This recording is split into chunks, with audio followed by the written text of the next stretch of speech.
because I had to actually buy eggs from the store the other day, which was the most painful experience I've ever had to do.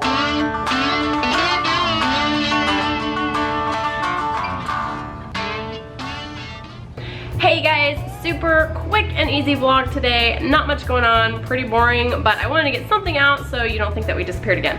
I have a couple, well, I think I have like 10 old layer hens now in the freezer from when we butchered our old layers a couple weeks ago. And one, I need to cook them and like utilize them because they're good food. But I've been needing to make stock. I've wanted to get some chicken cooked and just prepped and ready for quick and easy meals. And they also take quite a long time to become tender because they're like 2.5 years old. So if you're not familiar, older birds just get super tough and stringy, and they're not quite as like easily eatable as a young bird is. Most of the ones you get in the store or from the farm for fresh eating are about 8 weeks old. So they don't really have time to become tough and chewy. So old birds, usually they're called stewing hens just because that's what you have to do with them to make them edible. So I figured I would kill 3 birds with 1 stone and get not only the chicken cooked, but get it simmered long enough to be tender and make stock at the same time. So I have my big old kettle going right now. It's got 2 birds in it. I want to say each bird was about 5-ish pounds. We didn't weigh them, but just by the size, they looked about that, between 3 and 5 pounds. So I tossed those in there with water, carrots, celery, garlic, onions, and a little bit of apple cider vinegar to help pull out all the rest of the nutrients from the bones. Simmered them for probably 5 hours. It was quite a while. I started it last night and then simmered it a little bit again this morning and then pulled them out. And I knew they were done because they were falling apart. I could not get them out of the pan in one piece. It was just crazy how many pieces I had to pull them out in. Pulled them out, put them on a plate, let them cool. That's the important step before you shred them. Got them shredded, and now I have chicken ready for dinner tonight and hopefully enough to put away in the freezer for a little bit. And I also have a pot of stock going. I put the bones back in the pot with the broth that was already simmering, and it was already pretty good looking, but I wanted to get as much as I could out of those bones. So I now have bone stock still simmering in the pot, and it's just chugging away. Looking pretty good.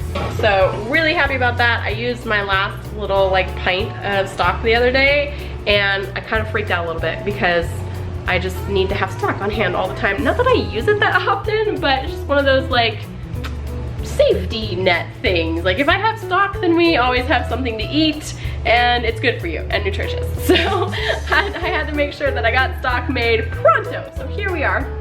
Like I said, killing a couple birds with 1 stone. It's like a 3-step thing where I get the broth, I get the chicken, and it's good tender chicken because I've simmered it for so long.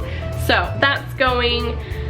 I gotta get dinner ready real quick, but I wanted to take you out and show you Sasquatch, who, if we haven't told you yet, he's for sure a boy, because we were kind of unsure for a while there. He was really pretty, but he still does not have a pronounced comb or wattle. I don't think he has any wattle actually, and we weren't quite sure, and then he started crowing. Sweet little Sasquatch crowing his little sad teenage crow, and it's progressively gotten louder and more frequent. And he even crows at midnight, which I think he's just super confused about what he's supposed to be doing. But we just kind of let him go. Nobody's complained yet, so we're just gonna leave him until he starts causing problems. I think the funniest story was that like the day after our new neighbors had moved in. Where are you, buddy? There you are. Look at how pompous he is. He's so cute. The day after our new neighbors had moved in, this little guy started crowing like for 5 minutes while they were out in the backyard, and I was so mortified and afraid that they would like freak out, but it was really cute. They had some family over, and one of the little kids was like, "What is that?" And the mom was like, "That's a rooster, sweetie." So I figured that was good news, that nobody freaked out and got irritated. So far so good. Nobody's been too angry about his almost constant crowing. So he's a nice little alarm clock in the morning. Yes, you are.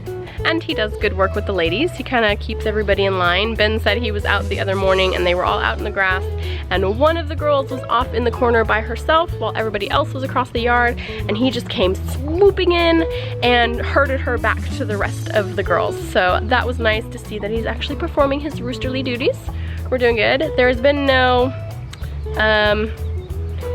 roostering yet.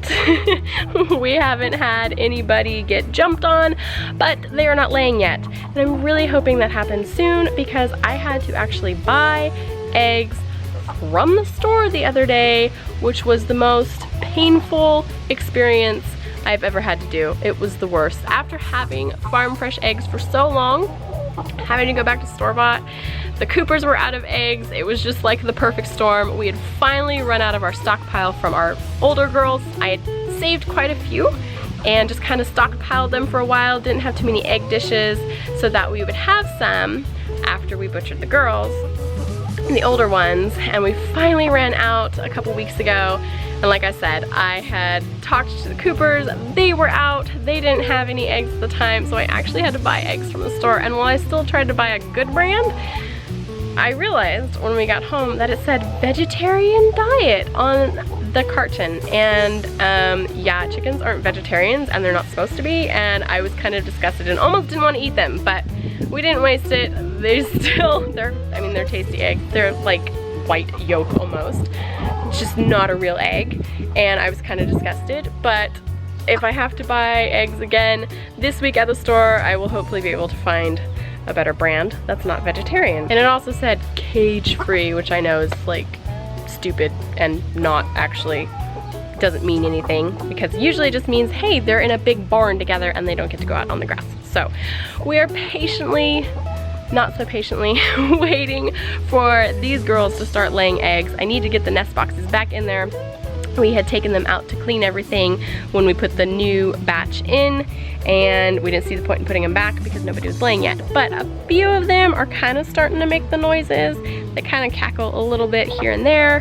And so I'm waiting. I'm really hoping that soon we will get fresh eggs again from our backyard. I really miss our own eggs. They were so good. Not so funny story. Last night I had gone to put the chickens up. They'd been out all day and were really enjoying life. Well, sometime in the day, the door got closed. So they weren't able to just go to bed like normal at bedtime when it got dark. So I had to come out here and get everybody in bed. They were kind of roosting on the buckets and all that kind of stuff. So I came out, opened the door, and a bunch of them ran inside, and they all started jumping up into the coop to go roost and all that. And I thought, man, that doesn't seem like everybody. That's not enough chickens that went running into the coop. Where are they? So I look, and everybody was in that little duck house over there. We made it for the ducks. They don't appreciate it, but it's there. So there's like 6 chickens in this box. Now, these chickens have gotten pretty big. They're almost full size now. I don't know how they fit 6 chickens in that box, but whatever. They were all in there, and I couldn't get them out. So I had to tip the box to try to dump the chickens out so that I could get them back in the coop. Well, gross thing, I tipped it over and a rat went running out from under the house. So gross, but I powered through to get the chickens to bed and was able to get everybody in there safe and sound. But good night, you guys. Having a rat run out like right next to your feet. We still haven't caught anything in the traps. We keep coming out here and looking. We did notice that the snap trap, the peanut butter and the tomato are gone, but the trap did not get snapped. So either it's not working great or we have some very ninja rats, which is even more terrifying than normal rats. So we'll see. We keep trying. I do feel like we've put a dent in the population though. It doesn't seem to be like there's quite as many rats as there used to be. And I, again, have not heard anything in the house, in the attic, in quite a while.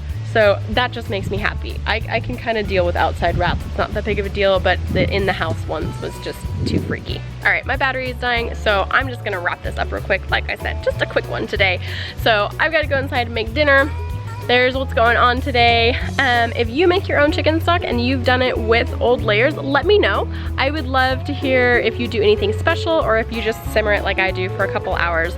And then let me know your recipes for what you do with those old layers and that meat that could still be a little tough and stringy. I'm always curious to see how other people do it, and I'm always down for a new recipe. So drop them in the comments below, and I will talk to you guys later.